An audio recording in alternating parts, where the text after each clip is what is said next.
That's the guy's chair, bro. I like the back row. Yeah, we gotta fill the front rows of the pews. Yeah. I'm a little worried what's behind me. We old school. We should do. I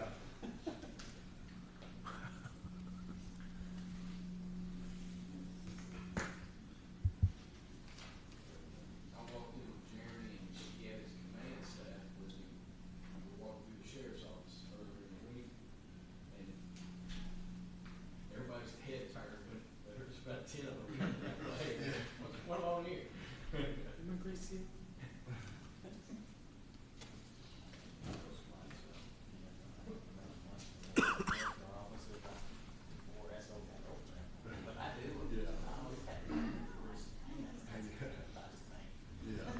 All right. Good morning, everyone. It's 9 a.m. Appreciate you all being here with us this morning. It is May the 2nd, if that's correct. And it is hard to believe, but we're here, and our work session today is devoted to our budget, and going to share a PowerPoint and kind of go through some numbers and just try to roll it out. Always open for questions. This is a draft, a working draft at this point. That's what it is. So I would ask everyone to join me in the pledge. Let us pledge. I pledge allegiance to the flag of the United States of America and to the republic for which it stands, one nation, under God, indivisible, with liberty and justice for all.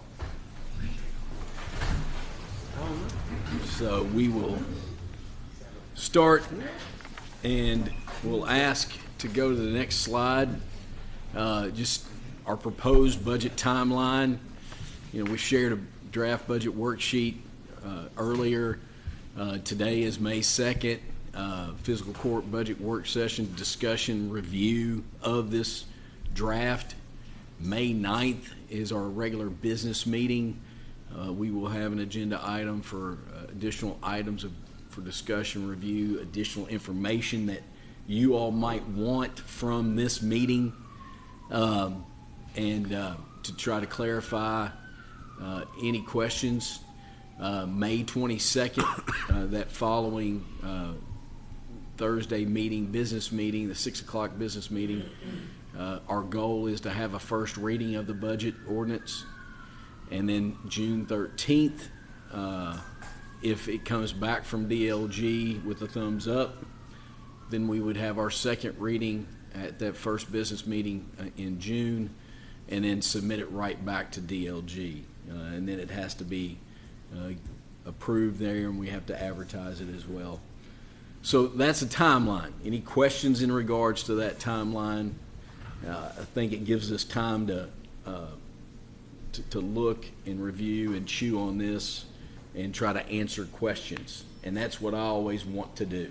This is a team effort, and appreciate Kelly and Dwayne's efforts to this point to try to, we've met with department heads and such, and constitutional officers as well, and trying to navigate getting to this point.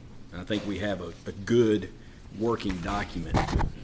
So with that said, looking back, I always want to make sure that we don't forget where we've been. 2 years ago, we did a 5% COLA for all employees plus tier step adjustments. The addition or pay steps or tier of pay steps or tiers for employees reaching 2.5, 7.5, and 12.5 years of total service credit. We added the county incentive program for training hours for EMS and jail. We added 3 firefighter FTE positions and 3 185-day contract school resource officers. We added Chip Clark's position, IT coordinator. Capital projects really got started.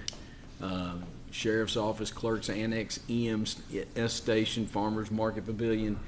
All of those things were so needed and met so many of the needs for our community, and that was 2 years. So on the next slide, continued, we ordered one pumper and one ladder at that time.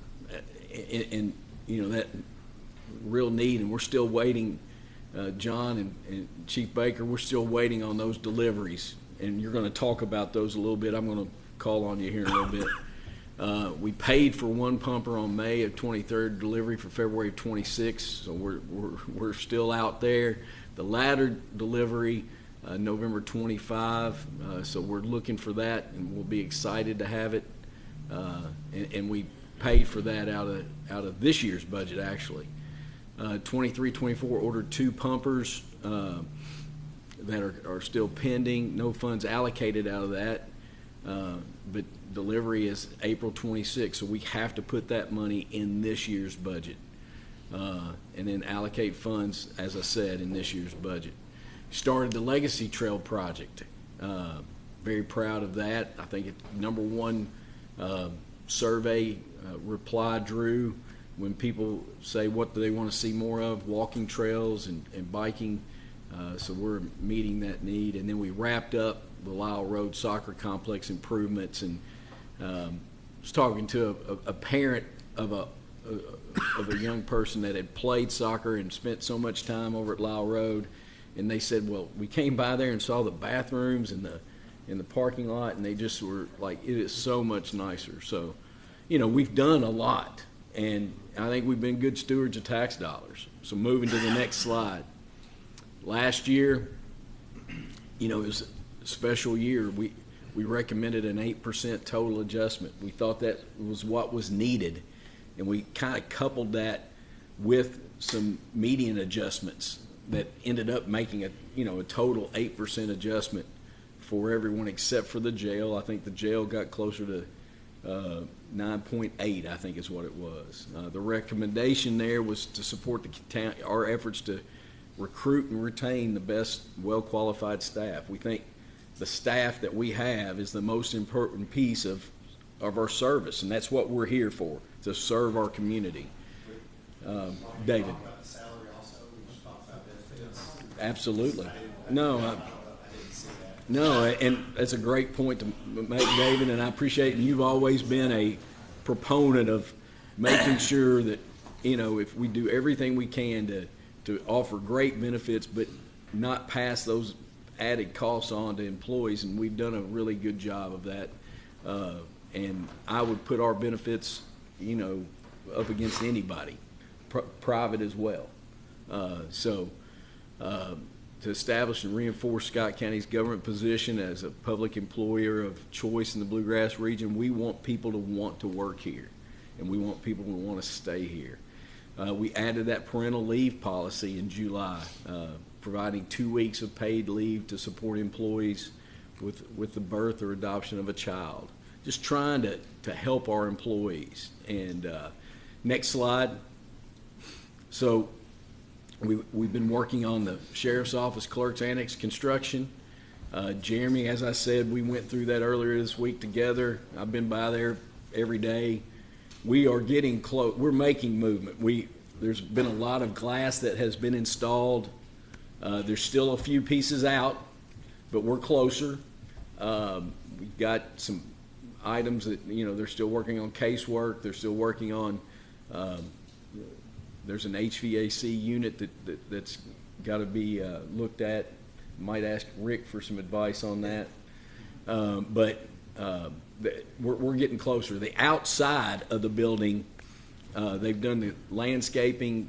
It looks really good. The pavement, is it complete, JR? They're still working on it this morning. They're working on it this morning. So the pavement is being done and trying to get that thing. EMS station, Chris, you spent 3 hours with JR and the team doing a punch list. So they're working on that punch list. It's close. It looks good. I'm proud of that, and we're not far from being able to move them in. Anything you want to add there? We're trying to find a 36-inch stove. The opening did not end up being what we were accounted for, and we've got to go find another stove. So we're working on that. but it's going to serve EMS, and then the education component of it, the training component is going to serve our community for many years. So that's fabulous. Yes, sir. Just a And comment. anybody chime in when y'all want to say something, please do. Rick. In the last couple of weeks, I've been doing once or twice a week.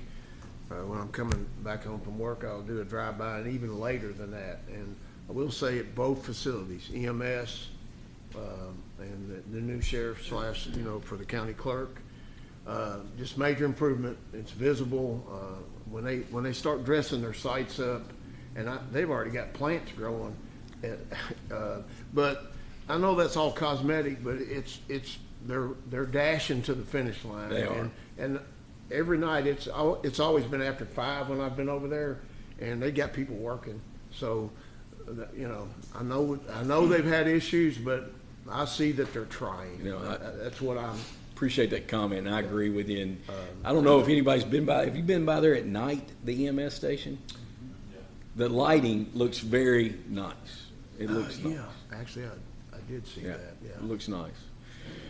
May 10th, we're going to cut the ribbon and celebrate. And I really hope all of y'all can be there at 8:30 that morning for the ribbon cutting for the farmers market. It looks great, and of course, we're going to wait to pave that parking lot until after the city's finished their work here on City Hall and the work that's coming with that. But I know that there's actually tomorrow, there's some little flower thing down there at the farmers market, but it's not the grand opening, not the ribbon cutting with the market. When's that, May the 10th, you said? May the 10th, and I hope everybody can be there, and we'll do that. But I know I've talked to Jessica McQuaid, and they are very excited about the market and how it's going to serve our community. And then, still working on the Legacy Trail project. We are now where they're talking about right of way and moving that forward. It just takes a while to move through that when we're dealing with federal dollars. We hope that we'll go to construction, and we have money in this budget draft for the remaining dollars that would be as our match for that TAP grant. Yes, sir. Real quick and clarify on the farmers market that was a county project. It's 100% county project. Seriously. No, yeah. 100% county project. So Yeah. I No. think it's very important to know because I just don't know that everyone realizes that. Well, Has any heard when City Hall may be completed? I do know that they've had some delays, but I can't answer for sure. I Yeah. thought they said August of this year. Somebody told me that was at a restaurant. But Yeah. they said it was the city council. It's in the bar. It was the city council. I'll ask Mayor. That's where the real business is. August of 26. I'll ask Mayor. We owe $12,000 or thereabout on the generator project, and that is a big deal in my mind, and very happy that we were able to navigate that. We talked about the storm shelters, how they've served, and what we have in the budget in the draft is one additional, but I've actually talked with ownership of the community there on Lyle Road about a public-private partnership for an additional. I have a phone call with him next Wednesday. I'll share more information about that. We can go from there. As we're hoping to get this ladder truck this fall, and then I don't know if you've been out there and looked, but the pickleball tennis court project at Great Crossing Park, it is sitting there waiting on asphalt, I believe. And JR, do you know if they've got that asphalt plant up and running? It is. Is it up and running? Yes. All right, good. Well, yeah. Next slide. So, options to consider, the COLA adjustment, employee pay increase, above compensation tier adjustments, and then the median adjustments that Jeff's going to present. This budget maintains existing programs and services at current levels and completes these significant capital projects that we've been working on. It's a structurally balanced with current recurring expenses paid with current recurring income. So I think it's a good draft. Next slide. So I'm going to turn it over to Jeff, and Jeff's going to share just a little bit about the compensation study summary that we did, and I think the outcome of this is that, hey, what we have done has put us where we need to be in compensation for our employees. So I'll turn it over to Jeff. Yeah. Of course, I've already shared with you an email. I'm going to recap some of what I discussed in that email and also just be ready to answer whatever questions you might have. But yes, as you know, compensation has been a focus for us since day one, since Joe Papp began as the judge executive, and I joined the organization in April of 19. And it's been a priority every single year since then, and we've made a lot of progress. And I'll say, like, I appreciate your all's vision and support of how important it is. And what Jeff's going to share here in a second, I think you'll just is almost jaw-dropping. But go ahead. And I appreciate the court's support of being able to hire the Hannah Resource Group to do the salary study. What that has done is identified that, on a positive note, that 85% of our positions are at or above the median wage for the market. So a very good report card for us. And that affects, so 85% of our 74 positions are where they need to be.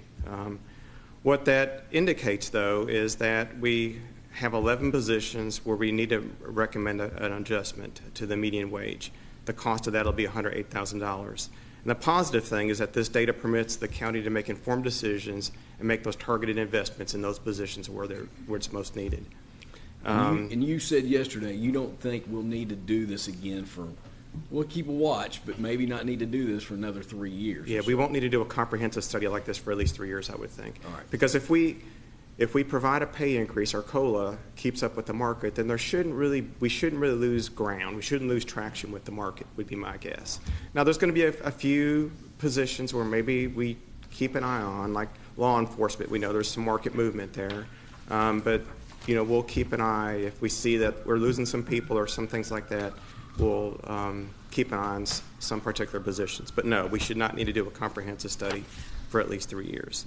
And I don't know if you want to, maybe the two comments I'm making here might be important to flip to the next slide. I think it's the data. Yeah, here's the data for the positions that we're going to be affecting. Those are the 11 positions that are listed there, as you can see here. But it's 108,189. That's rounded up to 108,200. So that's the 11 positions from a wage standpoint that we're recommending adjusting. In addition to that, we also believe it would be a good move to narrow the difference in pay between the supervisory positions in fire and EMS. So that the changes to those 4 supervisory positions, which affects 9 people, will cost $15,900. So that's another part of this recommendation. We will also, I don't have this on a slide, but continue the practice of awarding longevity increases to eligible employees. As you recall, that was something we built into our system back in October 2019, that when giving credit for prior work experience and their time here at Scott County, as they move through the total service credit, they will get pay adjustments. And so the cost of those adjustments for 31 employees in July 2025 will be $42,000. In addition to that, if you want to go back a slide, I think it might be good to flip back. There you go. The Budget Committee recommends a 3% cost of living increase. Given the fact that we provided a very generous increase last year of the 8%, and after looking at what other employers are doing and reviewing some national studies like through Mercer and through Watson Wyatt, it seems like a 3% cost of living increase is a very fair recommendation. The pay increases will be effective July 5th, which is the first day of the first pay period in the new fiscal year, and the employees will see that adjustment on their July 25th paycheck. And that includes the tier adjustments as well. Okay. Is that right? That's correct, yes. So I guess driving in today, I was just curious about how much progress we've made. And, going back to my opening comment about how compensation has been a priority, what I wanted you to hear is just where we started and what we're recommending starting July 2025. Back when we started this in January of 19, we were paying a firefighter starting out $32,200 a year.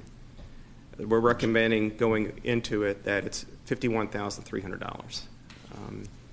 A deputy sheriff, if you can believe this, was making $14.75 an hour. That was $30,700 a year. That was after significant raises over a 2-year period before you even came. Yeah. Which, okay. Now we're recommending that the starting pay beginning July 2025 will be $53,600. Without clip. Without the clip. Yeah, this is just the base pay. This doesn't include overtime, anything. This is just base pay. A deputy jailer was making $11.87 an hour. That was $27,200 a year. We're proposing that go to $20.32 an hour starting out, and it'll be $46,500. Some drastic improvement. And I mentioned this to Judge Executive this morning is, driving in, I was thinking, I sure hope that what this does is it permits our employees to live here in the county they work in, to raise a family here in the county they work in, and to provide essential services to the community that they live in. Also, what I know without a doubt is that we are able to recruit and retain a higher caliber of employee than we've ever seen. We're casting a wider net. We're getting people from further distances. And just the fact that we had 11 people starting in the fire department here that are all extremely well-qualified candidates it should be seen as a sign that we're making some good progress. And it doesn't mean that people who aren't here aren't great too, but we're able to bring in the number of some great applicants that we saw with the firefighter process was excellent. Yes. Turnover at our detention center is down. Jailer Broyles has shared that. Sheriff Nettles, like your all's retention is very strong, and I think it's all a combination of all the things that we're doing, the benefits, the compensation, and then the culture. I think we have great leadership and really appreciate the work that's going on. So, questions?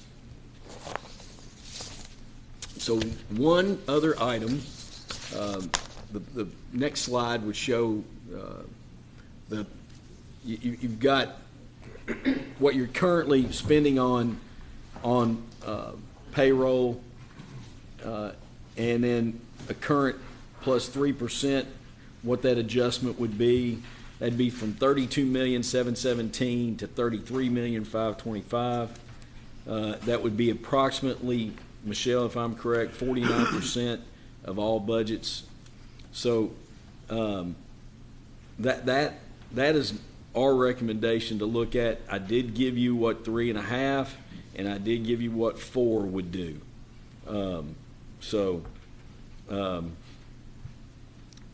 Any questions on that? And then Jeff, you shouldn't have sat down yet because I think your next item is, Jeff's always looking at how can we positively impact employees. What can we do? So he presented this to the committee, and this is a sick leave buyback policy, and it's just a draft recommendation for your all's consideration. I'll let Jeff kind of swing through it. Sure. Well, what I also want to give credit to is, of course, maybe you know, maybe don't know, that we have a wellness committee here with Scott County government, and this recommendation came from that wellness committee. So I want to give them credit for bringing this idea forward. We looked at a bunch of different options, and this is one of the ones they most highly supported and wanted to present to the court. So yes, this is a proposed policy to reward employees that accrue and maintain an adequate balance of sick leave for future needs, and it provides an additional benefit for employees with consistent, regular work attendance. The provisions we've put in place for this is that they need to accrue and maintain 60 days of sick leave. They'll be eligible to sell back 3 days on an annual basis, and they'll submit that request in November for payment in December each year. Those payments will be processed through payroll, so they'll be subject to all taxes and benefit calculations and things of that nature. Right now, 38 employees are eligible for this program. The estimated payment per employee is expected to be roughly around $650. I anticipate that the maximum cost for this program would be $25,000 if every single person who's eligible takes advantage of it and sells back their 3 days. However, I know that some employees probably in Tier 1 or Tier 2 may not be interested in selling back their time because there is some retirement benefit attached to that. I think a more a likely estimate is that $15,000 is likely to be the annual expense of this. And then the reason why we picked 60 days is because that's the amount of time that a person can utilize if they have an FML absence. There's 12 weeks of leave, that's 60 days. It makes sense to encourage, I think, people to maintain that 60-day balance. So that is a recommendation. It's not a hard number, but it makes sense to base it on something like So if that. a new employee started, how many years would they need to accrue 60 days? Well, they do, employees, just as a reminder, they do earn 1 day per month. So if a person can go, and I know this isn't typically going to happen, but if they can go 5 years without using a single day, they would have 60 days built up in 5 years. So it ends up being a bit of a longevity item. And I also did a quick calculation, I'll answer your question here, David, is interestingly enough, the median length of employment right now is 3 years and 10 months. So it would be something else to strive for a person. So I think that the number makes some sense to set it at that as something for employees to aspire to. Yes, David. Do you know what other public entities do around us? There are a few doing a sick leave buyback program. I did check with Rich Orange. No, I mean, Yeah. as far as earning sick leave, I'm sorry, I should have. Okay. Typically, it's the 1 day per month. Okay. It's What real about common. schools? Isn't it We're the thinking same? about something like that. Okay. We were not telling anybody because we don't want anybody to steal our idea. Surprise! We just messed it all up there. Yeah. Is our sick Should leave be our thing. Is our sick leave and PTO? Do they get sick leave and PTO, or is it combined? It's not. Well, PTO is usually where you just get an amount of sick and it just goes in the bucket. Use it or Yes, lose it. we have a separate sick leave and a separate vacation leave policy. Okay. So Jeff and Dwayne might have to help me on this, or Joe Pat, either one. On the sick days, are you paying them back for what their per day rate would be? Yes. Or is it a percentage of that day? Because I believe, and CERS is a little bit, I know you've got some CERS employees. Do they, with the state, do they pay back at a certain percentage? I think it's 30%. That's when you retire. Only on retirement. Yeah, but on this, we're allowing them to do 3 to sell back 3 days at their daily rate. Okay, so there's not a percentage of the daily rate. No. It's the complete daily rate of that individual person that wants to sell. But we're not letting them sell back their entire allotment for the year, just 3 days. And another important thing to note is that if you're a Tier 3 employee, which 80% of our employees are Tier 3, there is no retirement benefit for your sick leave. That's the big gone. thing. Yeah, I think I knew that there That's the big wasn't. thing. You know, there's no incentive, for us. It's just use it or lose it. Yeah. Yeah. So, And it's, he used the 60 days as just that number to start as a conversation starter because it's what FMLA. right. But if you wanted to go to 45 days or 50 days, it's just, we wanted to throw this out as another example of trying to, be a employee-friendly employer. So, It's it's either incentivize them making sure that they come to work. no, or- that's the or whole you're going to thing. pay somebody else to come do the work in either overtime or somebody else doing it. It's If you can, if right. you get somebody in there, Yeah. or somebody's not doing it. and it incentivizes good attendance. Yes. And if there's no incentive to not use all my days, why not use all my days? Right. Yeah, I got Is there a thought process though that you accrue, because you're accruing sick days throughout your time? So like this year, let's just pretend like I make $10 an hour. So like I'm making sick days on $10 an hour. Well, 5 years from now, maybe I'm making $20 an hour. Sure. But you're paying me back sick days at $20 an hour, even though I accrued them when I was at $10 an hour. So you're actually, the employees, the county is going to pay more later on based off of when they were accrued. But if they took a sick day, they would take that sick day at $20 an hour, even if it was accrued their first month of service. It balances out. Retirement's the same way. It's based upon your ending salary, not on your starting salary. Which is better. For most people.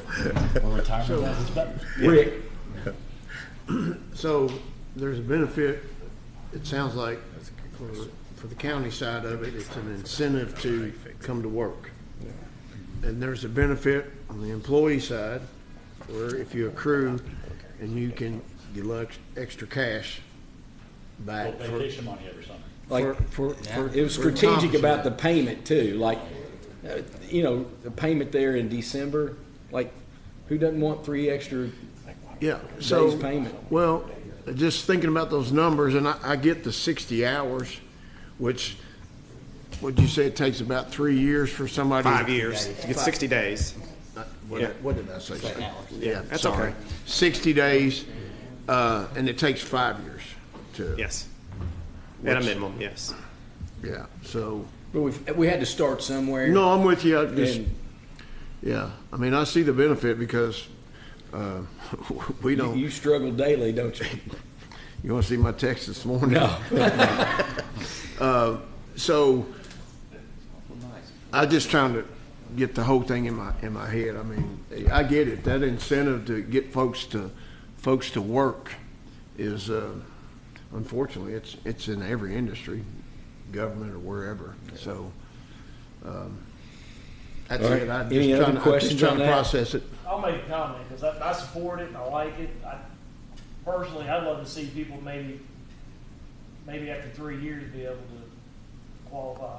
And I don't know, like, if it means, like you were saying, for, I guess if they have a long-term illness and how that all works out, and 60 days may be the key. Yeah. But I really do think it's an incentive. If the average is $650 after tax, you get an extra $500 at the end of the year. So Like that. people coming in.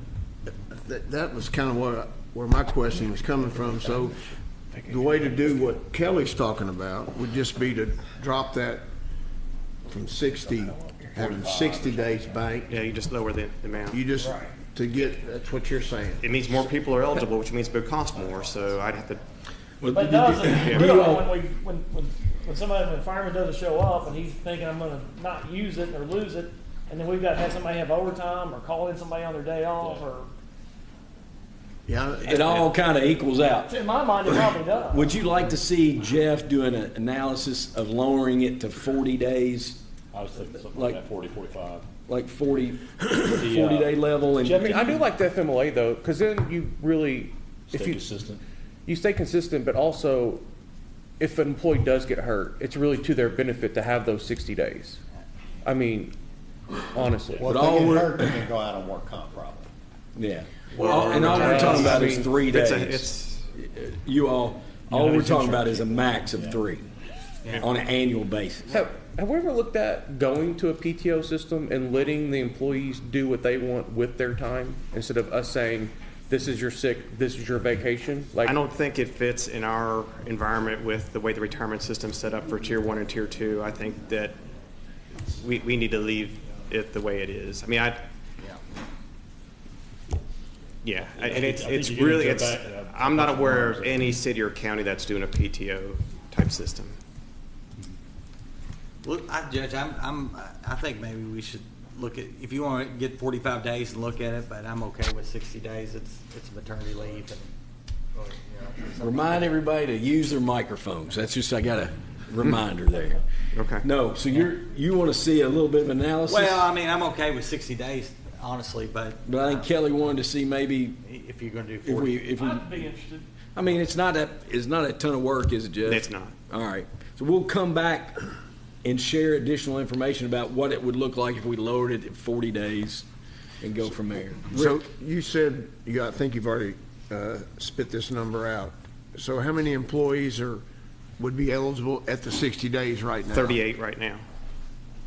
Out of how many in the, what's We up? have 280. Yeah.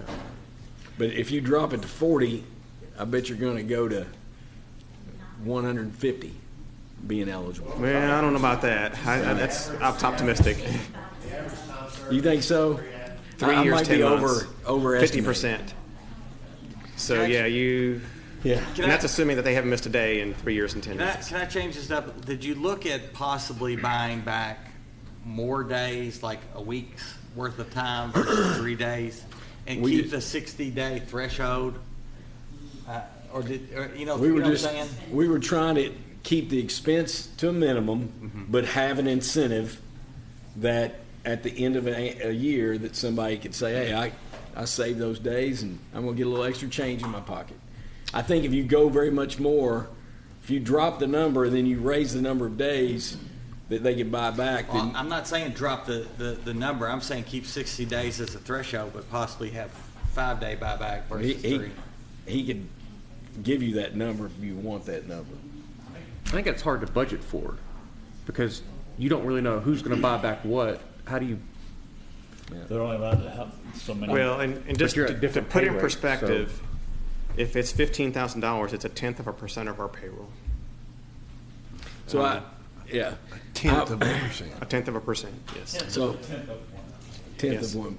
So we'll gather some more data, share via email. Let's move to the next slide. Thank you, Jeff. So, pardon? Let's go, Jeff. He can. You want us to get you a stool? So this budget, the numbers that are in the budget now, only include 2 school resource officers that we added previously back in the spring. So as we go to the next slide, here are the staffing requests. 4 FTE firefighter positions, $98,500 per year. That's salary plus benefits. The total. That's the total cost, yes. Okay, gotcha. Yes. Fire marshal position, that pay is at a BC, battalion chief level. That's just what our Chief John Ward recommended. Could that fire marshal position be at a lower rank? Yes, I believe, but it's just a conversation piece. Sheriff Nettles is here and requested 2 additional sheriff's patrol deputies for a traffic control unit, 108, 6 per position. 3 total sheriff SROs is really what's being requested, because I'm asking you, and Sheriff Nettles, I think will add this as well. There's some issues that involve the situation at Stamping Ground with the SRO, and we have been asked to assume that duty, and I would recommend that we do it. And that's approximately $15,600 additional. So we'd be looking at adding 3 additional SROs for next school year. And then JR has talked about, with the new sheriff's office coming on, and then with other summer issues, it would be good to have a part-time summer road laborer, seasonal, and that's just a ballpark estimate on cost there. We also talked about possibly adding a co-op position out there at the road department as well, and I'd recommend both of those. Now, the committee did not have a consensus on adding. No one felt like at this time they wanted to recommend adding the 4 FTE firefighter positions. We've got those provisionals added. We wanted to see how that worked out. And then committee also wanted more information from John about the fire marshal position. So I'm going to ask John to come up and share about the fire marshal position and how it would impact. And then I think it'd be appropriate to ask if Sheriff Nettles wants to address the court about the 2 sheriff patrol deputies as well. So, Chief. Yeah, Judge, Magistrates, thank you all. You know, the fire marshal position, you know, as far as our department goes, those responsibilities that that position would oversee are there. The issue, the problem with what we have currently is the time to dedicate to those responsibilities. You know, being in one of the fastest growing communities that we're in, we're seeing a lot of growth, you know, and a lot of what we're doing with those responsibilities now are being reactive with it instead of what we want is to be proactive. This position could allow us to be proactive in those responsibilities. You know, there's a lot of things that would fall under this position. You know, the workload, because right now, basically, the workload for that is on Chief Baker, and then I'll pick up some when I can. But again, that prevents him from being able to go do his responsibilities as assistant chief. You know, we're all about prevention. You know, if we can go out to these businesses, these places, and be able to identify, you know, fire safety violations or something that, you know, because you got to think, you know, the public is in these places. People are working in these places. You know, and it may be that Schools as well. schools, yeah, and it may be that the Don't be coming to my. the owner, the occupant of that building is not aware of what they're doing is wrong. It allows us to send somebody in there to be able to identify those safety issues that maybe will prevent somebody from, you know, getting hurt, severely hurt, or die in a fire, or prevent a fire from happening. You know, if we can prevent, we won. We've done our job. You know, and what we're asking for, it's in alignment with what departments our size are doing. You know, there's bigger departments that have more prevention officers on staff than just a fire marshal. You know, we're just asking for one. You know, so it's not like we're, again, asking for something that, you know, that others are not doing. This is kind of the industry standard. But again, our big thing with this is we can be more proactive in those responsibilities than being reactive in it. And one of the responsibilities that you listed is that they would attend all technical review committee, and you got Holden sitting back there in the back row. Yeah. And how many technical review meetings will we have a year? 12. Yeah, So it's just monthly, but the volume of requests that go into those meetings go up. That's my understanding. David Livingston. So I want to be, I'm going to push back a little bit because I want to give you the opportunity to get further explanation. And that's why we're here. Yeah. And so I'm not sure about comparing Scott County Fire Department to other departments, because when you talk about departments our size, and they're typically not county fire departments. Right. They're typically city. That's denser, more business, more school buildings, more residential locations, more growth than what we're seeing, potentially. So I want to stay on the same path of what county versus city looks like, because although we're in the same line of business, there are some differences in how that works. So I look at the key responsibilities of this, and what came to mind when I was looking at this the other day, yesterday, was, you know, how many commercial business inspections would there be? How many schools are actually outside? 3 schools outside the city limits. ABC inspections. How many liquor stores are outside the city limits? You know, when I start looking at these different things, is how many actual inspections would be completed on an annual basis by this person. And then we know that the technical review committee meets once a month. You know, what does that look like? How many hours is that once a month? Mm-hmm. You know, we can say there's a lot of requests, but what does that actually mean? What does that boil down to in time spent that once a month? So there's a lot of stuff on here that I just have a lot of questions about on, when I look at it from what has been sent over, I just don't see a lot of inspections being done in the county. I will pipe in a little bit on like inspections for schools, for example. I mean, that could be a whole day, you know, because you're not just walking the building and everything, but then also you do a report that you send back. And then sometimes you have to come back and say, all right, they cleared out a closet and got, you know, the art. Our risk manager, loss control, does the same thing. Yeah, she yeah. does OSHA, Yeah, she right. does all this. It's all that and same so stuff. I understand It takes the a reports. while.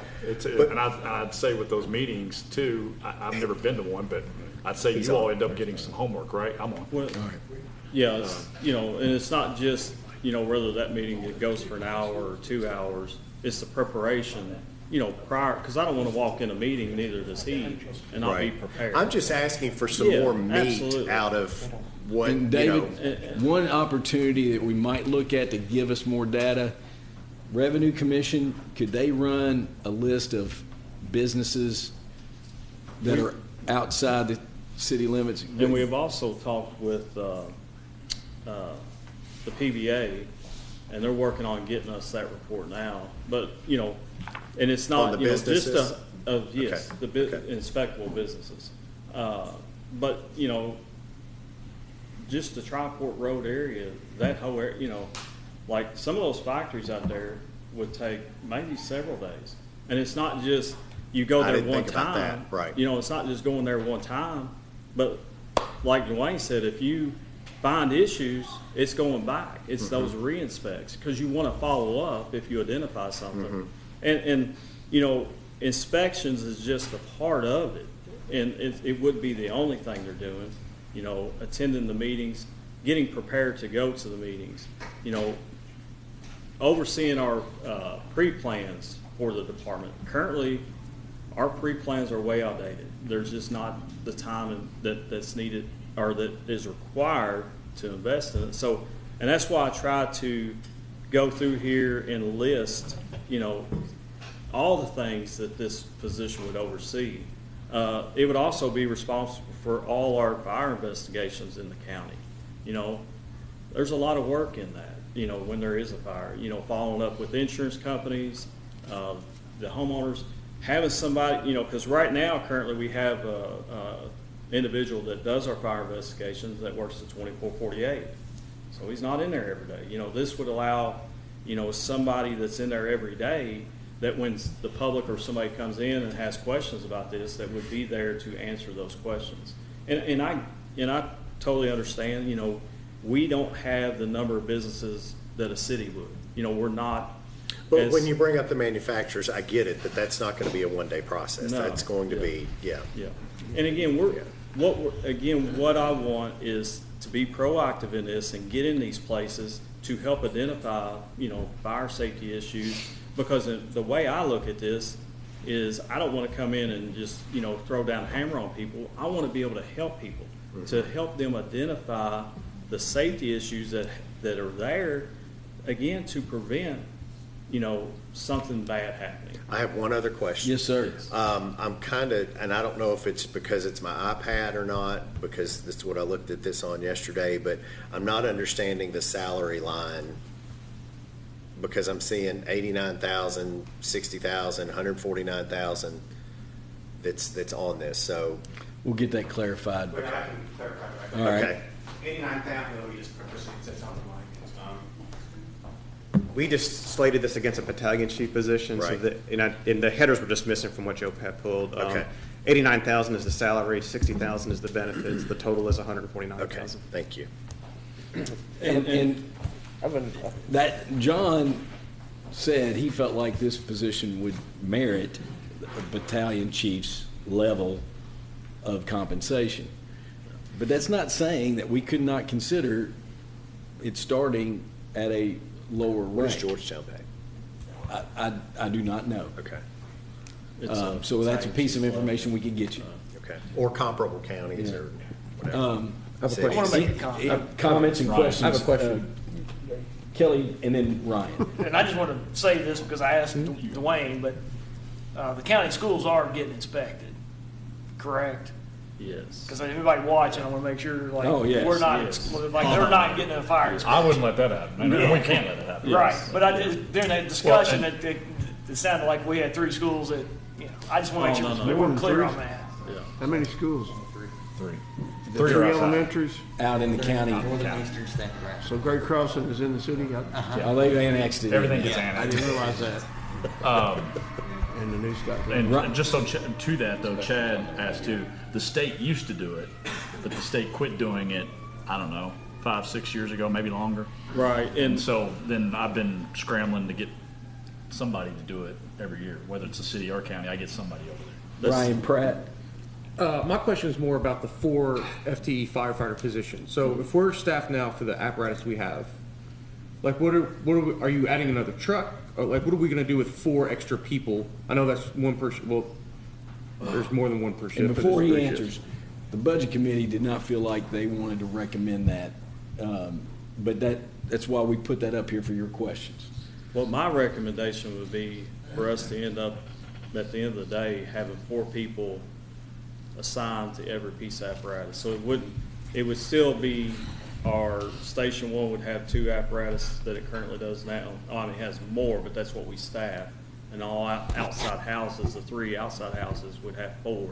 But basically, they would be assigned to those apparatus, but it just gives us more flexibility on sick time, vacation time, workers' comp injuries, vacancies due to somebody retired or resigned, that would give us, you know, it doesn't mean every single day we would staff that truck with hire back overtime to staff it for. It just gives me more flexibility that during those times I have people to move around to make it minimum 3-man truck and not have to call back overtime. That's kind of the. John, just for everybody's knowledge, if you are fully staffed on shift 1, 17. 17. That's correct. So that's 2 apparatus at Station 1, and then 1 at Stamping Ground, 1 at Sadieville, and then Homestead. at Homestead. And then I left out Newtown as well. Yeah. So that's where you have three assigned to each station. His goal is to have 4 at those outside stations, and then how many at 2,200? Would be 4 and 4, 8, plus the shift commander would be 9. So, but we added 3 2 years ago, I guess now. Yes. And then we've got this provisional, Got the kind of 4 provisionals. Yeah. And we just felt like, let's hold our breath this year, look at where we're at, look at unscheduled overtime. John does a great job of sharing the unscheduled overtime and keeping up with that data. He does a great job of that. And when we have our numbers right, that number's lower. And you all have seen that. And it used to run wild. So I think we're better there. Can we improve? Yes, but I think we're better. Any other questions? Because I think we need to keep moving a little bit. Any other questions or comments about Fire Marshal? I just say that we need to remember that we did hire a full-time administrative assistant into your all's office. Yes. That was And that has 2 helped 2 years ago. tremendously. You had a Yes. part-time and then you went to a Yes. full-time. Yes. Now, I'm not justifying whether it's needed or Right. not. I'm just saying that in our equation that. Absolutely, and I appreciate you all doing that, because that has helped us a lot. One last question. I assume this fire marshal will then also need a vehicle. So like, that'll be a new vehicle purchase as well. Well, right now I've got enough money in my vehicle account, and I've got one on order. So technically no, because when that one comes in, the one I'm in could be used by that person. And it was going to go to a backup It anyway. was, yes. We were I'm going to sure we keep got it. a white pickup at the road department. Stickers on it. Jared, you're gonna make Jared So- come over here. Put a Kojak light on it. Going down through there, Thank you. thank you all. Sheriff Nettles, do you want to make any comments? Yes, I'll make a few quick comments. I want to thank Jeff for his work on our wages, and that's really helped our retention. And this buyback sick time, that's a great idea. I mean, we have a bunch of guys that would qualify for that, so that's amazing. I've requested 2 additional deputies to primarily focus on traffic enforcement. The amount of complaints that I receive from magistrates, from their constituents, to really focus on those areas. But not only that, these units would fill holes that we currently have on our staff for people that are off for injuries that are sustained at work. They're on light duty. We have 2 deputies right now that are on light duty and will be into probably the first of the year. One of these injuries was sustained at work. The other one is a pregnancy. Things that really can't work around. Not only are we busier these days, but the calls that we take require us to take a lot more of our time. Just so far this year, we've responded to over 50 mental health calls, 112 injury accidents, and 41 domestics. And with the creation that we've had with Rachel Conley as our victim's advocate, any call involving a victim requires a lot more time of the deputy to fill out extra paperwork to make sure it's passed along to our victim's advocate so they can do their follow-up. Really, I just want to tell you my appreciation for your all's help on the SRO situation and making sure these schools are staffed, because that's important. It really is. But I don't want us to lose focus on the backbone of our office, which is our patrol. Our patrol is our backbone. They offer 24/7 support to our whole county. I know we've added a lot of spots, but these have been SROs. And let me, you said our whole county. I want to share and just make sure everybody understands. The Sheriff's Department responds to calls for service within the city limits and throughout the whole county. So Yes. just, that's, in just an example, you all work the wreck, the fatality at 25, it's just, I want people to know that our Sheriff's Department is very, very active throughout the whole county. Yeah, just 75 and 64 keeps you active just for with sure. those 2 alone. Yeah, yeah. And there are spots in the city that are not in the city limits, Right. Yes. that are county, that you all get to call first. Yes. because- Right in the middle of the city Suffaletta, sometimes. a lot of people don't realize Suffaletta Right. still. There are places in Indian Acres Yes. that are not truly city limits. So I wanted to make this short and sweet. I appreciate all the school resource officers that we've been able to add the last couple of years. I think it's great, but our patrol needs the staffing issues too. They really do. I asked for 1 last year and 2 this year. Last year was denied. This year, just advocating for those positions. Glad you're here and always want to hear from you. Value your opinion. All right, thank you guys. Moving on then. So that's a snapshot of costs. If you added those and just wanted you to, and that doesn't include the 2 patrol deputies, but we had costs on that previously. We can add that. So next slide. I want Michelle to can speak to this if she will and help us. Can I ask one quick Yes. question about the SRO real quick? Because I just caught it again on where it says stamping ground. Does that mean stamping ground would not be I don't think they're going to be able to involved cover in it. the city? Yeah. Okay. I don't think they're going to be able to handle it. Michelle, thank you, and just thank you for all the work you've helped in getting us to this point on this draft. Much appreciated. Well, I think that slide is a little self-explanatory. Just going over the current year budget there on the left-hand column, and in the yellow is where we stand as of March, end of March, and then over the far right, what we are budgeting cumulative for each fund for fiscal year 26. These numbers include above-line revenues and the below-line revenues, which includes any kind of surplus carry forward from the year before. So, And Michelle, your revenues are very consistent, and the 3 that move are on the next slide. correct. So if we look at the next slide, these are the 3 are not as consistent as those others. Yeah. And just looking at these numbers that are these are out of the general, but real property tax, we're right there. We're right on it.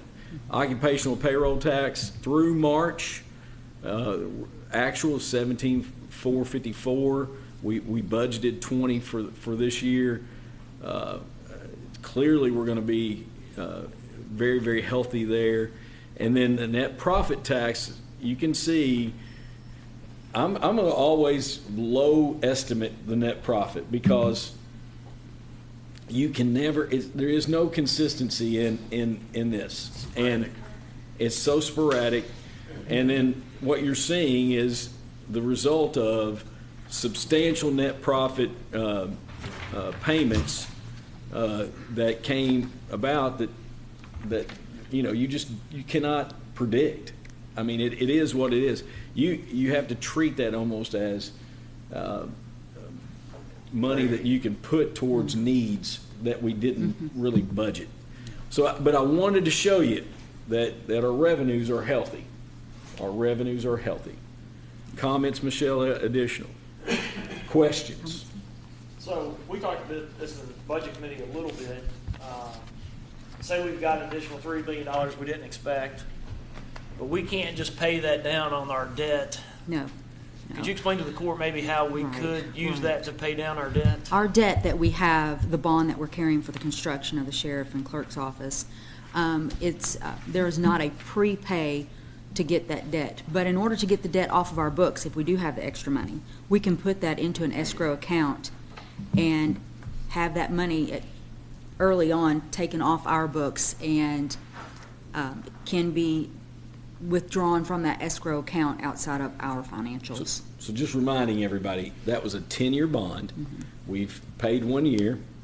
And then what you could do is, if you anticipated monies, and I would love to get this off our books, but we'd have to set up an escrow account that essentially took those monies off of our books and then made those bond payments to the holder.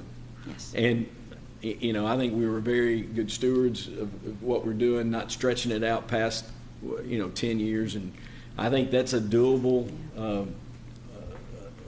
goal, Kelly. If we want to look at it. I like the idea. I think we get pay through for this projects as quick as we can, and then get to our next project. Yeah. I think that's a good way to budget. David Livingston. I agree with that. My only question would be on that when you put it in a separate line item or however you described it. Is that money then dedicated to that, or if we had an emergency, could it be accessible and pulled back into the general fund? I would have to look more into that, Well, but I believe it's dedicated. Because RJ's, we talked to RJ about this, and that was his recommendation, but we could ask that. I guess would you, like currently, though, that excess money, do we make money off of it, like investment wise, interest wise? That's something we can ask RJ if we can put in an interest-bearing account. Instead of if it goes to that. And then A lot of times it's not, but Okay. that might be an option. Next slide. Total budget appropriations. Just going down through there. I'm not going to read every number. This is for fiscal year 26 Yeah, for the this is upcoming, for- not in the current. And this is cumulative appropriations for each fund that we have. Last year's, the current year we're in right now, fiscal year 25, our total appropriations a little over 80 million. So we're obviously going to be Next slide will 1,200. show us Yeah. what Michelle's saying. Yeah. Last year, or this year's, approximately 80,480,000. The draft that we're working on reflects about 68 million. I like it. It's just the main difference is the capital improvement. Yes. Yes. Right. Yeah. Yes, that's correct. Any Any questions? questions? Next slide. Road fund recommendations, Michelle. You, I'll take, we're looking at operating expenditures 1.6, salaries 1.6, operating expenditures about 2.5. Of that 2.5, 1.8 is road materials, JR, correct? Yes. And then JR has requested a cab tractor, end loader, a boom mower, 2 additional salt spreaders, and 2 snow plows. You know, all of those materials, I think, are critical to his operation, and having good equipment, he can't operate without that, and the budget committee recommended all of those. And then we've got additional monies that I have talked about, $250,000. I might come back and add just a little bit to that, but potential project with the city on McClellan Circle and Pleasant View to install an R-cut, looking at possible right-in, right-out at Paris Pike there at the Rural King to put the delineators in, and then we also talked about a right-in, right-out at Lusby Path. That's been a piece of discussion as well, but we had to put some money. And that's in conjunction with the state contributing, as well as, Like I the know for and a Pleasant developer. View and a developer. And a developer. Okay. But that's just, we got to put some money to hold Sure, yeah. to do the project. Questions or comments? Is that not a city issue as well? Oh, they would be a partner on that. Okay, okay. Yes. Okay. And we've discussed it. Next slide, jail fund recommendations.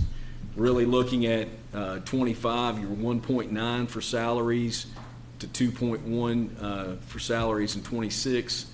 Operating going from 1.4 to 1.7, and the big difference is that increase in contracts with other counties for inmate incarceration. So you're going from 5.2 to 5.6. And Judge, I know Rob Jones had brought this up about contacting Grant County about the possibility. I talked to Chuck Deals yesterday and asked a couple questions, and he's going to be getting back with us. Okay. So It was a lower per diem, I think, or potentially Well, a lower per diem. that would be our goal, Yeah. and the proximity as well. Okay. And I think Jeller Broyles indicated he'd consider No autos looking or at that. anything? No, there's no autos in that. There will be an auto possibly Out of this this year, budget. because there was an issue with a flood issue with one of the Yeah. vehicles, but insurance is pretty much going to cover that. So, next slide, capital improvement fund. You got your debt service there, 1.1 for this draft budget, and then going from 19.4 to 4.8. And what we have in this line is, and you can see it on your spreadsheet, you've got additional monies for additional storm shelter. My hope is that we can look at a public-private partnership there. We have monies in there for local economic development. We have monies in there for potential regional site development, potential KPDI grant application possibly, support there. And I want to talk real quick, with the Andy Barr CPF funds that we had to reapply for. The Regional Industrial Development Authority really needs some support for some professional services between, really now and the next period to see when that money comes about. We have we budgeted in this year for regional economic development 1.5 million. Of course, we did not expend near that. I'm going to bring to you on the 9th a proposal to send approximately 100,000 for professional services to the RETA out of this year's budget, but we'll talk about that more at our next meeting. Looking at this continued, we've got 900,000 in here for courthouse HVAC. Dwayne is actually going to take some time to work with Brad Nation of Shout Tate Wilson just to look at what is being proposed, to put an additional set of eyes on that. before we go out to bid. The Legacy Trail money is in there, TAP grant match, the Brooking Park tennis. I think we put $300,000 in there to go along with the $250,000 grant that we got from Land and Water. And then we put additional dollars in there to finish the grant, the GC Park walking loop possibly. We're just kind of spitballing that number. And then Lyle Road some additional, that low barrier fencing. And then we have $500,000 in there for reserve for transfer. So, questions? Talking about the courthouse HVAC, do we also need to look at roof repair? I mean, clearly, we have some leaking issues. We did not leak yesterday. Chip. Yay. We did not leak the gutters, but we did leak over around the fence. Chip, you're killing me. but JR, they came back and they did some additional work after, and we're talking about roof tech. They came back and they did some additional work after their initial, and I think I put in the other line that's not in this capital line. No, it's a general fund. It's general There is a fund. capital outlay fund when there's I building think- repair and I maintenance. think if you'll and look such in there, there's about $200,000, but that wouldn't do a roof, I don't think. Ooh. So I don't know if we can talk more about that, and I'll come back with you next week, Ryan. Have they said it needs replace? I know you said roof tech was up there. Have they said it needs replaced, or does it just need repair? JR and I, They repaired several places on the gutter out here where it comes down, and that gutter is, I don't know how old. And it's like a hand-built gutter that goes across through there, and it's very unique. And ice this past winter, it got in there and froze, with the quick temperature drops below zero, pressed some metal apart, and that's where the leaks were coming from. Okay. so we can ask them. It just, if you're going to put HVAC throughout, it just Yeah. might be good not to have rain all over it. So I mean, No. you can get several roofing companies to come and do an evaluation for free because they're gonna wanna do the work, so you can have somebody. Is Roof Tech somebody to come and give us a picture, Jamie and would be a then good one to- and then I maybe think some. Jamie'd be a fair guy to. So maybe we need, before we come back on the 9th, try to get some additional numbers, but that's pretty quick turnaround. Let me try to work on that. Judge, just to piggyback on what Ryan said, if we're going to do the work, I think is kind of saying it's all encompassing. Let's do everything that we need to do on the building, at one Yeah, time. I would say, I don't think you need to rush it either. Let him have time. Don't worry about doing it this year. He can keep it patched for a year. You know what I mean? If you want to push it to next, and let him really evaluate it and make sure. Yeah, it's hard to swallow. It might be like $500,000 or more for Right. a roof. And it might So be we're- 2 years from now that we do it. Yeah. Let him. But Caulk's pretty cheap. You can, We did not you have can any fix leak it, here. Chip, where were you talking about? No, I think this is a new thing. But Chip, is there any chance, because we've had Mullis, we've had Mullis here with HVAC leaks that are from, and JR, those are from those valves? Yes. And that's what we're going to be replacing in the HVAC system upgrade. So Chip, is there any chance that was out of that? I don't know, this was coming off of the ductwork up there. So I don't know if So- that ductwork goes through the roof, and it could just be a caulking issue. Okay. But it was, I felt like it's up there. It filled them up yesterday. Yeah. Chip's like the, o'clock tonight, you might want to be up there. It looks like you're going to get all some right, rain. we're gonna move on if there's no other questions to the next slide, just for time. Thanks, Michelle. Yeah. So Michelle, make a note, add, or get some additional information about possible roof. Still want me to and stand then- up here? Department proposed budgets, I'm not gonna read every line to you, but just some highlights. We're increasing janitorial services, increasing travel because of extraditions, but we do get reimbursed. Motor vehicle maintenance, that reflects upfit cost for 4 new Explorers that are in, those monies are in the budget, correct, Michelle?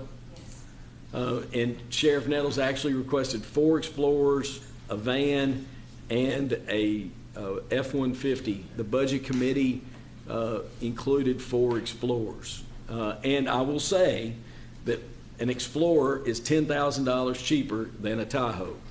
So thank you, Sheriff Nettles, for that.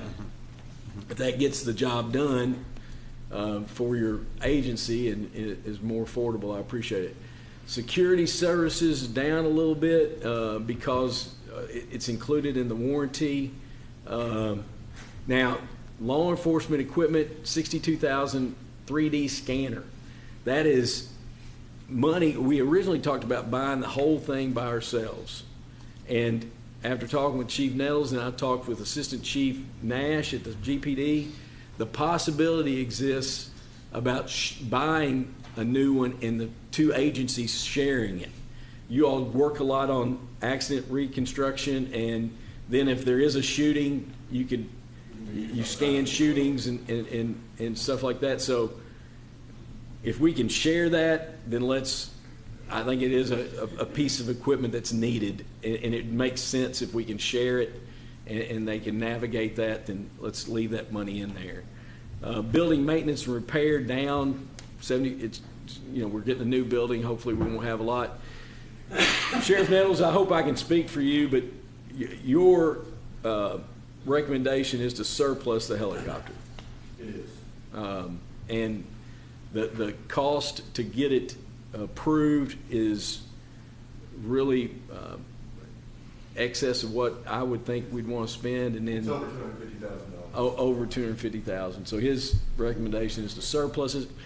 Jeremy, you think we need to contact the agency that actually surplused it to us first, and we'll go and let the court know how we can ship it back. Yeah. All right. Questions? Oh, I don't know if you want to do that. How would you say that you don't want to fly? Any questions on this? Might be a little fun. Next slide. EMS, contract with private agencies up a little bit. The big part of that is the big striker commitment we have. Janitorial services up just because we've got a whole new building, and looking at that, janitorial supplies, custodial supplies up a little bit, office supplies up a little bit, uniforms, getting Class A uniforms would reflect that.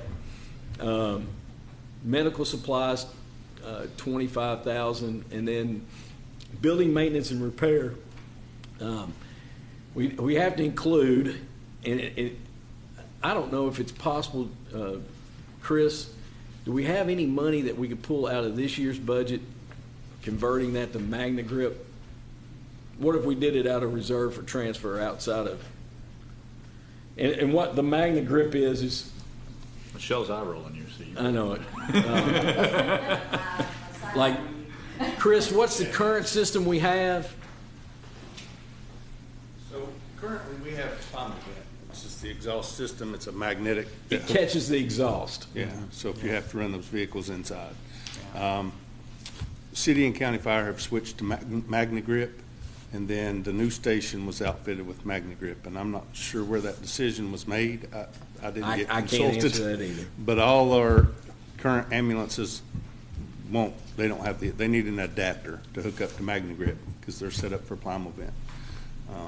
So Sadieville Station has already been converted, so we got a couple of trucks out there that need that adapter because when we start those vehicles up, it fills the bay up with exhaust. And so we'll need to convert Stamping Ground Station as well because we have to put that adapter on every vehicle because they switch out when one goes down. We have to move the truck out to Stamping Ground.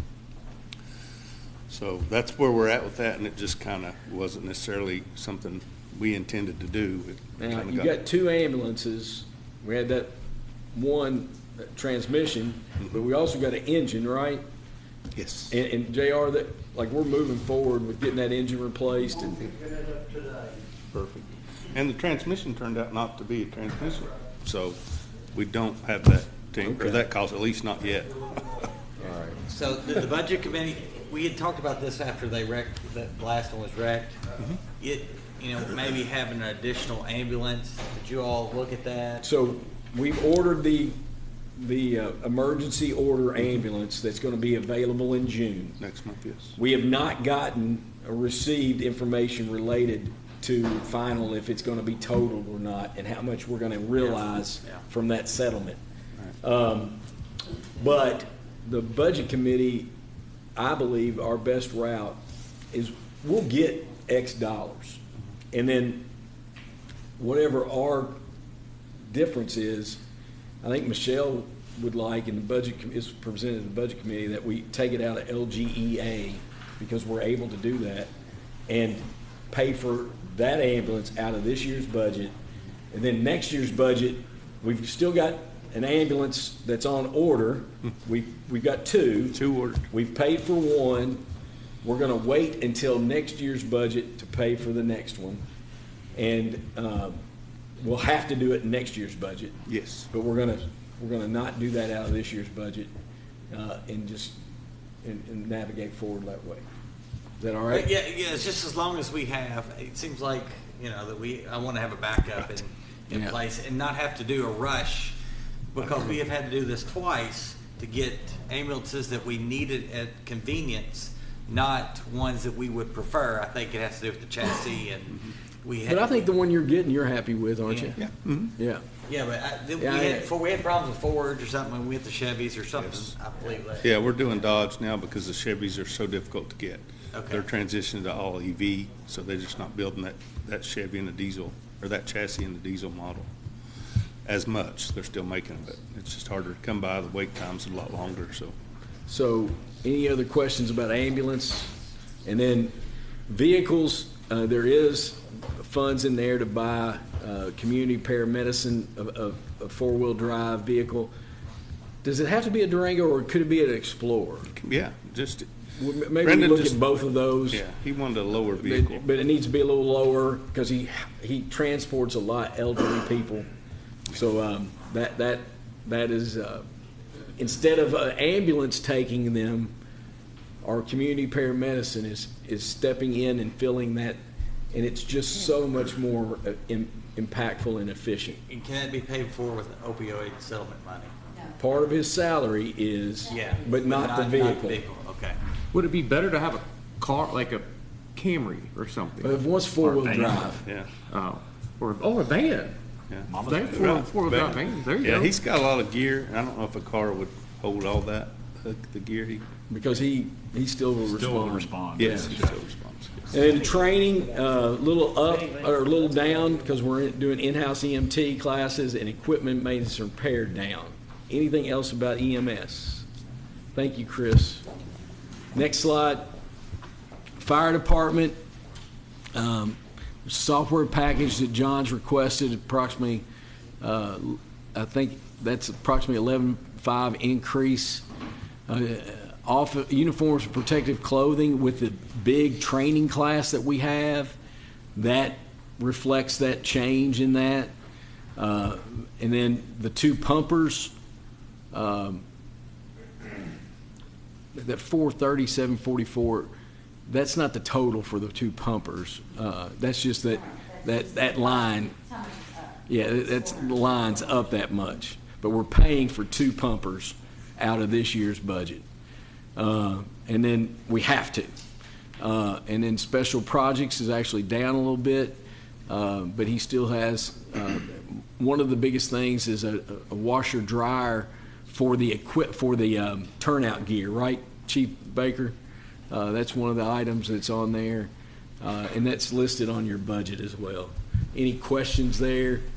And I'll say, like last year, so proud of the maintenance building that was built behind 2200. It looks so nice, and it's so good about keeping our equipment out of the weather, and I think that was a great project, and just and then the new doors on the stations insulated. Those were very needed. So moving on there. Parks and Rec, Drew, step right up. I'm so glad you're Hopefully here. everybody's sleepy by now, huh? Just to prove everything. Yeah, however you want me to go about this. Well, I just, Drew is kind of, and I'd like you to look at this. Drew broke down the capital and operational.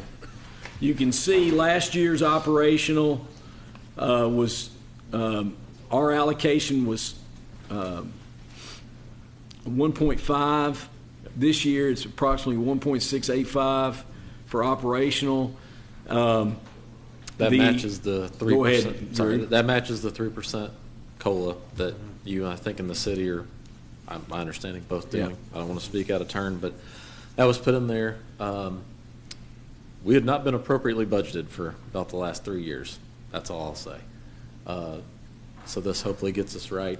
We made cuts this year. We made staffing cuts, if you didn't know that, about $280,000 worth for the year. So we're trying to do everything we can to be as fiscally responsible as possible, but still definitely need that increase. And that's not even really getting anything extra along with that increase. That's just where we needed to be. The capital is different, if we want to discuss Drew that. kind of does his capital a little bit different. He shows you his recommendations if the money is allocated, what he's going to do on projected costs for parks, and then he shows you where the pavilion money is going to go towards at the pavilion.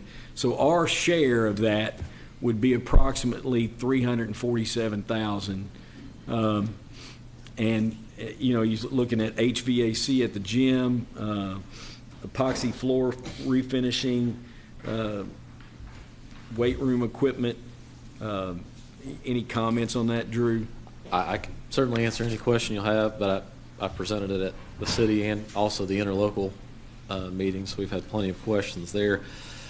I hope this is my first go around with you, but I hope you'll understand the things that we're going to be asking for kind of in that green section are needed items. Like there's really no fluff to any of that. The HVAC units, that's why the amount's so high, but those are original to the pavilion, so they are 25 years old.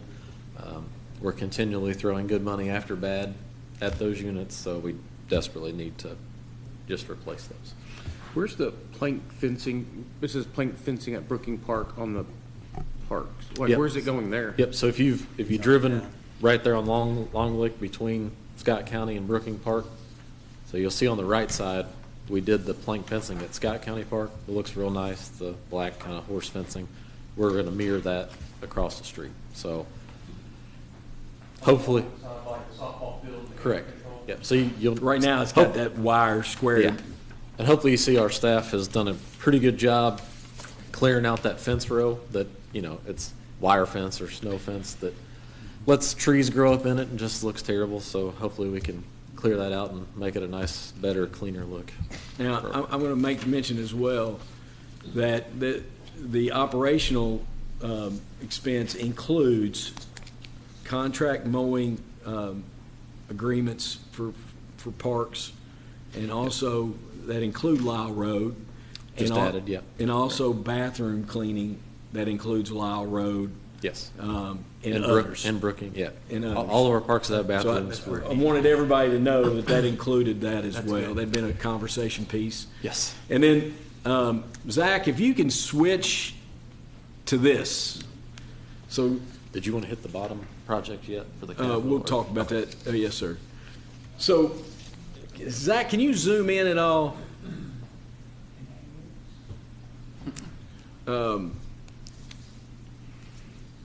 So JR and I have gone out and looked at where Drew marked off at the entrance area to the softball fields by the parking lot. And that would include filling in part of a retention basin. And JR and Tim both say that stays wet. You've got a lot of bugs and insects there. So that probably is not a good option. Looking at the other option that David suggested and looked at as well was as you come down in the curve there, right next to the guardrail, there's a flat area. Need a pointer. You got in the red circle. Bring it back here, the red circle. But I'm going to go and I'm going to ask the court to support me. Down at the end of the parking lot, JR and Tim and I went out there yesterday. You've got the two parking lots that are side by side. And you've got the parking lot that's the longer, that extends closer to the creek, and then you have the newer parking lot. We could extend that parking lot in the future and still have space. There's a hillside. We could still have space to run down, kind of fill in the dirt a little bit there, but there's a good flat area. That is where I'm proposing that we go, and So neither one of the circles. neither one of the circles. I'm talking about at the end Option of the 3, I guess. Huh? I'm talking about the end of the parking lot Of the smaller or of the smaller shorter? part, the shorter parking lot, and we would have to build a sidewalk next to the longer parking lot, in my opinion, that circles around to that. But the reason to put it there as well is you've got a good flat area, but it is in between the future field and the new fields. And I really think that that's the wisest. So I think I would like you all, we can't vote on it today, but I'll bring it back on Friday to you to try to nail that down. Now go back to the other slide. Drew, we've talked this week, I think some of our magistrates and I've talked as well. You know, your number one priority at the bottom, and it's not included in this budget, but would be your priority is the cloverleaf and a new playground at Brooking. Yep. So they are ranked by my priority there at the bottom. So I would say 1 and 2 are, desperate need. It's hard to say desperate need, but as far as projects that are needed for our community, 1 and 2, and then the one you'll hear the most about is number 3, with adding a full pool to the aquatic center. We've heard some about the Brooking Park playground this week, and yes, they're not wrong. It needs, and they're not wrong.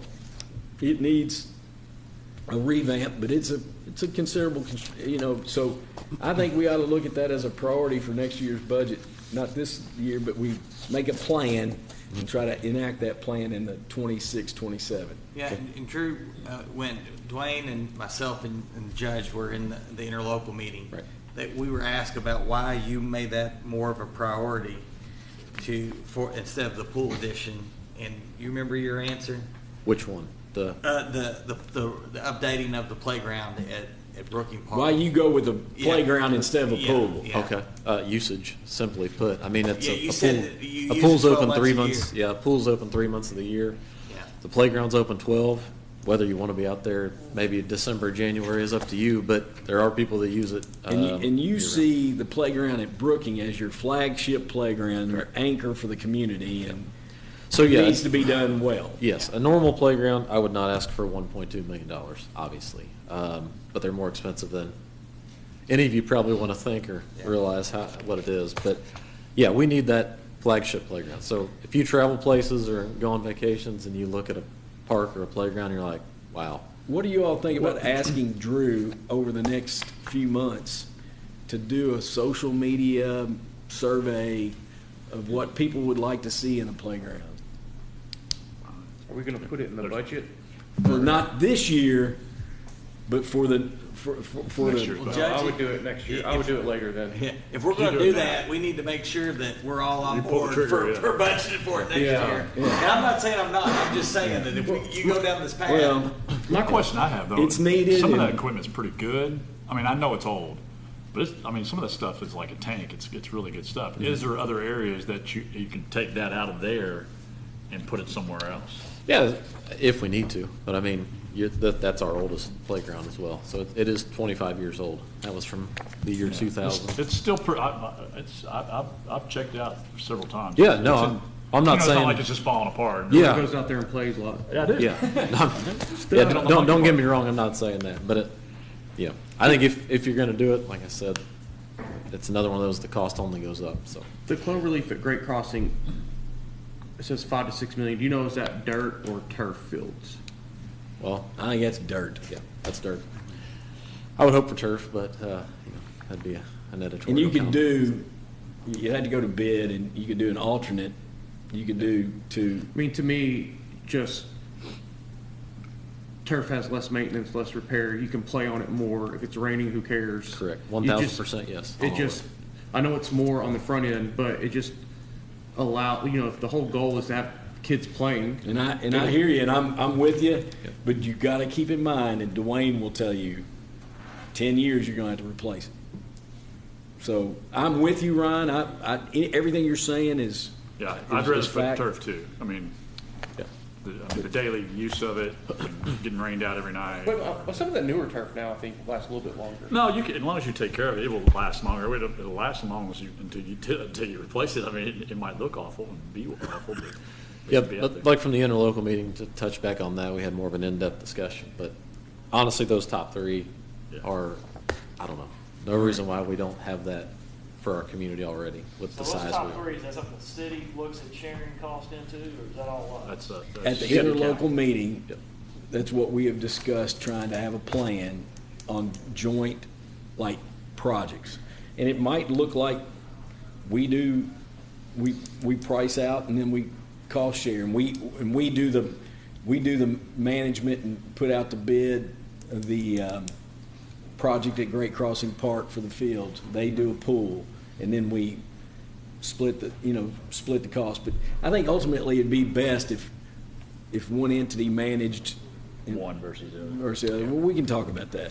So But if you can find the playground money for Brooking, that'd be great. Thank you for your time. Holden, I'm going to call on Holden now to share. I think it's good for you all to hear directly from Holden. This was in your budget packet, the increase, but the rationale for the increase. I think Holden and his staff's doing a lot of good work. Holden has hit the ground running. Thank you. And the volume of work that Holden is doing and his staff is only going to go up. So, Holden, thank you for being here. So I've provided a couple slides that were not in the original packet that kind of go into a little bit more depth on those numbers. And so those should come up on the screen here in a second, but those numbers are small, so you have them in front of you. So to understand why we're requesting this budget increase, you kind of got to understand where we are now and the workloads associated with this department. Zach's furiously working back there to get this up. We're going to leave him in the dust. You go ahead. Yeah, so we currently Zach, have... Are you having trouble? Yeah, we don't have. Never mind. Okay, all right. We've got it. We'll. Okay. So we currently have 11 people on staff, as well as a planning commission that has 4 members appointed by fiscal court, as well as 1 joint member. Our newest member of staff is actually sitting right here. This is Mark Harper. He's our senior Welcome, planner. Mark. And so I mentioned that because he's been here all of the month. And so all of the numbers that we're about to go through understood that happened when we had 1 engineer, 1 engineering technician, and then 1 or 2 planners on staff. So the next slide there are the new commercial developments that we've seen in the last couple years. For the purposes of this conversation, the important ones to remember are all the ones that are fiscal year 2024. And so when it comes to commercial developments, in this last year we've permitted over 500,000 square feet of new commercial space in this community. It's a lot of development. This points to another thing. It's not just the number of projects that we're seeing, but the complexity, as well as the general size of the projects. These are big projects that spend a lot of time for staff to really wrap our heads around and make sure that we're making good recommendations. If you look at the next one, That's our new residential developments. Again, you can see there's a lot of older communities that have been pretty well filled out, but then we have a lot of new communities that are coming on board as well. If you look at just the total residences approved that have not been built yet in our community, in this last fiscal year, we've had approximately 600 or so new units coming on. That does not count the Gaines Farm property that just had a new zoning request. That alone is planned to have, I think, 800 units total coming online. So lots of new residents coming to Scott County. And Gaines is not on here, right? Gaines is not on there. What about the Jennings Farm? It's under Limestone Farms. Wow. Yeah. We'll take a look. The important thing, again, I think, for this is to understand that when we talk to our other partner agencies, police, fire, sheriff's office, and everyone talks about this growth that we're seeing, we're the ones who are taking a look at that on the front end. And it's incredibly important that we do a good job on the front end for these types of projects. We've all heard it, right? An ounce of prevention is worth a pound of cure. And so that's what we're trying to do. If you take the next slide on there, this is actually begins to look at the types of cases that we've reviewed in this past year. All of this is fiscal year 24-25. A lot of this stuff is done ministerially in-house, if you look at those minor plats at the bottom of the page.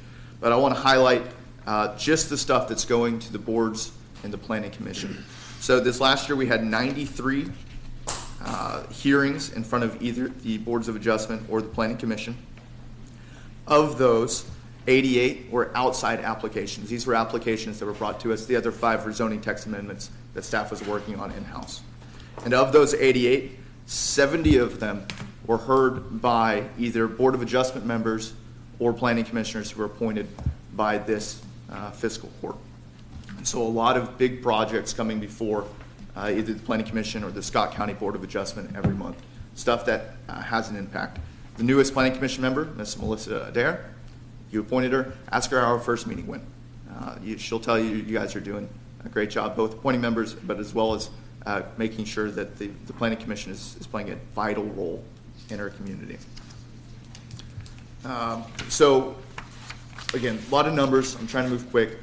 We're getting on in time. And just as we're talking about budget, what if I'm going to apply for a CUP? $150. So it's $150. Yeah. Okay. So conditional use permits are relatively affordable. Yeah. This is an entirely separate conversation where we could probably do a cost of service analysis moving forward. I didn't know if y'all were looking at that part of it too. It's in your budget as well. So. Yeah. So we don't have funds kind of earmarked for that cost of service analysis, but we have done review internally. Yeah. Essentially, on average, every hour that a staff member spends on a case costs us about $55. That's for staff time and benefits. That doesn't cover any of the kind of fixed costs of running the building or any of those other things. Oh, look, hey, we got it. Okay, thank you. So what does this all kind of lead us to? This leads to the primary driver of this increased budget request is we are looking to fill 4 new full-time positions, 2 new planner positions, a junior engineer position, and then a community development specialist position. In particular, I want to highlight that junior engineer position. Right now, you guys know Ben Krebs. He's the only one that's got a stamp in our office.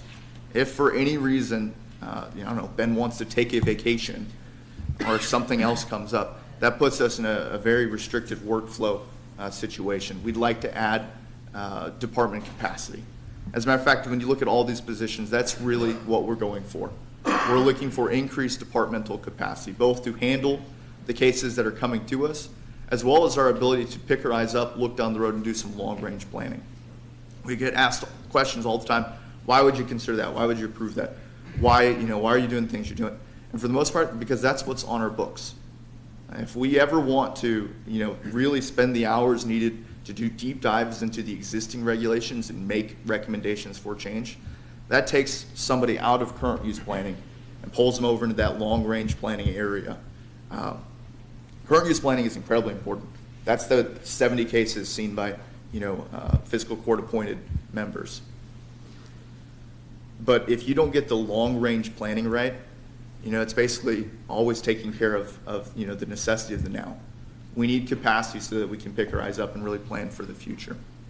And so I'd love to answer any questions associated with this proposed budget. So follow completely about junior engineer, planner. Give us a little bit more meat about community development specialist. Yeah. So this would be the one position within the planning department that isn't primarily tasked with that current use planning. We just adopted a new comprehensive plan. Within that comprehensive plan, there are a number of essentially community-minded tasks and projects. We're tasked to go out and spend more time at the schools talking to kids. We are tasked with creating a series of community gardens. We're tasked with the implementation and creation of a new entertainment district downtown. That community development specialist would be that point person for those community interactions. To go, yes, Chad? I was going to let you keep going, Okay. but since you stopped, and I get this question a lot, does that also include dealing with HOAs? And I'm not saying that administering HOAs. I get a ton of calls about HOAs and restrictions, as well as how it was established, and you all get the same phone calls that I get, I'm sure. Would that person be dealing with HOAs and maybe not necessarily the administration of it, but answering the questions about it, because the planners got to do it now. Yeah, and so again, just to clarify, we don't administer HOA policies. If your neighbor's in violation of an HOA deal, go talk to your HOA. But as a member of the community who has questions about the community, that's where that community development specialist comes in. Okay. Kind of the idea with that position really is a ground up planning model. That's the person we want at the community meetings. That's the person we want, going to different groups and being that kind of both voice for planning, but also a facilitator for change.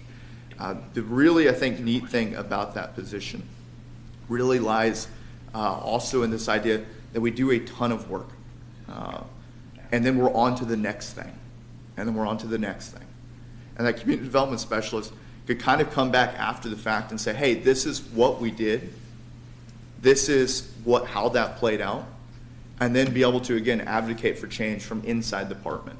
And so I think, again, when I talk about the community development specialist, that's really very much an agent for change.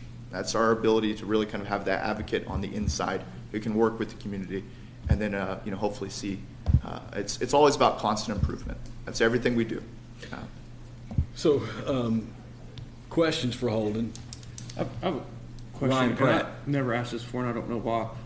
Is this city-county jointly funded? But are they city? Would these be city employees or county employees? Neither. Yeah, we're an independent. Good for you. Let me just say, Holden, in his short time, is taking on a lot, and he's doing a great job, and I appreciate everything you're doing. I appreciate the level of detail in the request and the rationale for the request. Yeah. If you were going to prioritize, and very similar to we just looked at capital improvements, what's the one you need the most, and second and third? And I know I put you on the spot, but that's in my mind. I'm trying to rationalize it. Okay. Engineer, planner, community development specialist, planner. Okay. Gotcha. Yeah. And then Holden will be coming back a month from now to the June workshop to present recommendations from the Ag Stakeholders Group. We've discussed that and some possible considerations that the fiscal court needs to look at coming out of that. I appreciate all the work you've done there. And then you're also working to develop a draft RV park ordinance. We're getting closer. And working on that. So Holden, appreciate all you. Anything else you want to comment on? This is the fun one. Also nested inside of the budget request is $5,000 for a community intern. That would be, as was pointed out, we are jointly funded. The work we do is for both the city and the county. This, if you'll grant it, it'd be $5,000 specifically to fund a summer stipend for one intern that I would like you guys to recommend to us. I would like to work with you guys to find a list of projects and then get your guy or girl in the house to spend a summer working on it, and then come back and present to you. It's the most direct form of kind of community project we can do. Would that be like a college student that you're looking for? That'd be the idea. Okay. And they've had them before. I think it's Before, great. way before you, but they've had interns before, done some similar stuff. One question, like, do we know what we're looking at salary-wise for these positions? Like, Yeah. cost-wise? So actually, I worked with Jeff, and so we have some numbers for planners. I've worked with Ben again as an engineer, and he's got some numbers for there. Well, we email those out. Okay. If you'll email those to me or Jeff, then we'll distribute. Just kind of your thoughts on, you Yeah. know. Yep. And then Okay. I guess Jeff would make sure the benefit stuff, all that. Yep. Cost. Yeah, I think we have a good estimate right now in the budget, but I will get to you those numbers. And, Okay, and thank you. that request comes to us. We did not scan that in to that other big file that we sent to everybody. We can share that. Thank you. Thank you. Real quick, next slide. Chip. Chip and I have emailed and talked with folks at the state. I mean, I don't want to count all the emails up. It's been a lot. But we finally got the approval to move forward. I'm gonna turn it over to you. Final Yes. email that approves our cybersecurity grant. We got it yesterday. So we are allowed to move forward now on all the stuff the grant will cover, and that slide just covers, there's a lot of stuff in those four things, so. And this money was actually in this year's budget. Yeah, it's $446,900. And it's been strung out. We won't spend it all in the next few months, but No. we'll have that money. But like you're looking at desktop replacement, virtual servers and desktops that are in Madison County. Yeah, a And- lot of cybersecurity protection. Cybersecurity and protection. And then that Threat Protect, government firewall, assist management and consulting, and then installation and migration. Like, it's now happening. And I appreciate the work that you've done, and I'm very thankful to have you in the position we do, because Well, thank you. and Jeff is as well. Because when Jeff was helping, it was a team effort, and we were drowning. And Mike Hennigan helped at times, and different folks. So anything you want to add to that? No, I'm just thankful that we're finally Yeah. at this point. So. Any questions? What will it look like long term? Like if you move to virtual servers and things like that after the 496,000 runs out, like long term, what do you think it'll look like to manage that for budgetary? Like to keep that, to keep those services going where you're going to use outside vendors? Yeah, I mean, I think we're now, I'll have to look at those numbers. I mean, yeah, I don't, I some can. of that stuff I'll- can be super expensive. Yeah, no, they'll be going, there are some one-time costs in this, but then there's also ongoing costs. So But- I can email that out to you all. But you and I have discussed, like, he's going to apply for another round of funding. He's preparing an application as we speak, so. I'm fine with it. It's just, you know, if you get to some of this virtual stuff, it's great on the front end, and it's great we have the grant for it and more grants, but if the grant runs out, then you're talking significant money monthly for some of these services, so just something to think that's true. about long term. Yeah. But going from where we were in 2019 and to where we are now, we are, I think we're just doing what we should be doing to protect the community and our records and everything else. So, Chip, thanks. And then next slide, additional items for review. I sent an email yesterday from John Lacey and Mr. Dawson about the Purchase of Development Rights Program, and that had you all had requested a breakdown, and that was sent yesterday of pending applications and how they were ranked. And I support putting some money in the budget to support this program. I do. And I want to come back next week, have a little bit more discussion, and we can we can flesh that out. I know there's differing opinions on it, but I think it goes back to, you know, what can we do? And some of the things that Holden's going to bring to us are designed to help us, you know, preserve prime farmland. And this is a piece of that puzzle. And I won't say that's, you know, like you're wasting your time if you say we're just going to do it 1 year and then come back 3 or 4 years later. I think it has to be in your mind. We're going to have an annual, allocation that supports it. So we can talk more about it. I know we've been here almost 2 hours. I'll take any questions, but I did share that spreadsheet yesterday. Yeah, my only question that I saw is, and this is something I'd like for them to maybe look at before we get to that meeting, is it has for all these, has estimated cost per acre around $3,000 an acre to $4,000, somewhere through there. I mean, we've seen farms just right outside, farms throughout the county sell for well over $10,000 an acre. I mean, I just wanted some realistic numbers. If you would send me your question, I'll forward it to him, and then we'll get it back, and then try to get you any answer. Well, I just want them to have that before they come, so we can have. Well, they're not coming right now. If you want them to come, we can have them come. But, I'll send that email then. But if you'll send that email to me, I'll forward it, and then go from there. Judge, can you give me some information on if the goal here is to try to preserve farmland because they're being developed? Preserving prime farmland is the goal. Then is there a way that we can charge some type of fee associated with development that would be used toward the PDR program? So this has been discussed. I don't want to get into. I mean, I'm just looking for information down the road, not today. And this has been discussed at the stakeholders meetings, and I personally think, and Cam, if you were talking about like an impact fee, the statutes that, like, you have to go back and like, I think the city's considering an impact fee for development.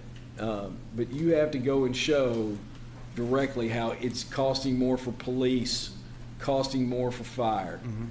And the money's being able to go from that fee to a preservation program. I do not know if it's statutorily allowed. So we'll have to do more research on that. I'll lead on Cam. But that's been a topic of discussion. Holden, would you add anything to that?